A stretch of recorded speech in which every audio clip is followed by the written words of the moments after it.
you that most people who get assigned to give a presentation, the first thing they think about is, what do I want to talk about? Do I know enough about it? Do you recognize that thought? What is it? What is it? What is it? I need to do research.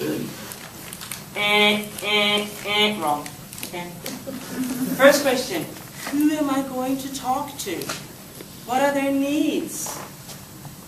Are they interested? Do they hate me? Do they love me? Have they heard about this?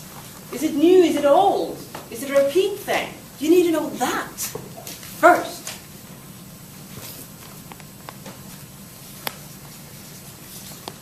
Second question, why am I doing this? There's many different whys to when you give a talk. Give me some different examples of why you would give a presentation. Give me some. To sell something? To make a decision? To have a decision? Share information. To brainstorm? Share information. Share information? To train? Get agreement. Get agreement? To motivate? To mediate? To stir up? To protest? To make a revolution? There's many, many different whys. You need to know why. The why is very easy. Ask yourself, when I have said my last word, what is the sensation that I wish that my audience will have? What is their impulse? Is it going to be a feeling? Is it going to be a thought? Do I want to change their behavior? Do I want them to sign up on the sheet at the bottom and join my foundation? What is it that I want them, when I do this,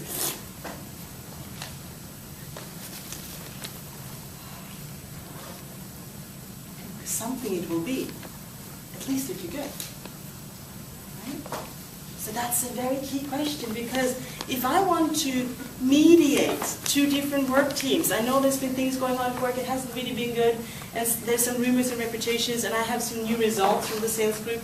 That kind of presentation, if I really want to mediate, is one version of something. Now, if I'm in a hot spot in this job, and I know that there are different teams doing different things, and I want to see who's going to be jumping over my side. I want to really see how much differences are there really. I want to really get those opinions out.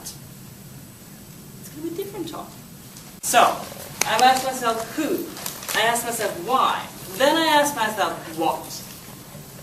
Do note it's number 3, not number 1.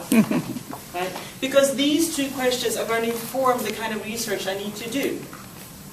Do I have 5 minutes? Do I have 10 minutes? Are they young? Are they old? Are they bored? Are they skeptical? Is it a very, very small room and we can't breathe? Can we move around? Is it a break? Are they hungry? All these questions.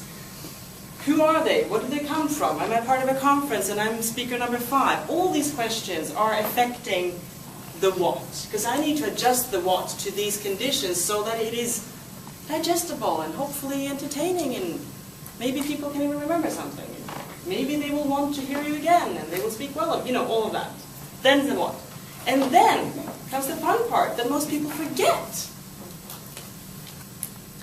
Yeah?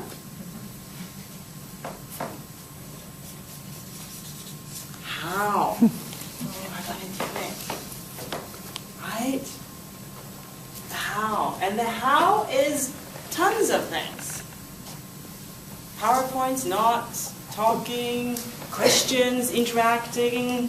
Am I going to have an exercise where I ask people a question, they talk together for 2 seconds, or no, that's too short. 30 seconds, The how. How am I laying it out? What am I going to wear? Part of it. For me. For all of us. Right? And then I'm going to give you a little, how can I say? I'll give you a little cookie. Something you can take home and chew on. Because this is actually a magical piece of the preparation. I'm going to draw a little cupcake if I can. Yeah? Is this a cupcake? Sure. Yeah, I'm going to write you cake. So the cake is, think about it. When you're going to talk to a lot of people, right? Or meeting or something like that. If you're bringing yourself out from your little private comfort zone over here, you're going out and you are giving all these things to the audience, right? You're prepared, you're aware of everything, and you're really there for them. You're trying to meet them. And the more present you are, the more questions you can ask, the more you can adjust yourself so they are happy, the better it's going to be. So for you to be able to do that, before you come on, you need to give yourself something. We need to be abundant and juicy and happy and relaxed and feeling fantastic about ourselves before we come here. Because that is really the key for people to receive it. They will sense that. So I have an exercise that I give to my individual clients, and it's called bathing in yourself. Bañarse en sí mismo, en español.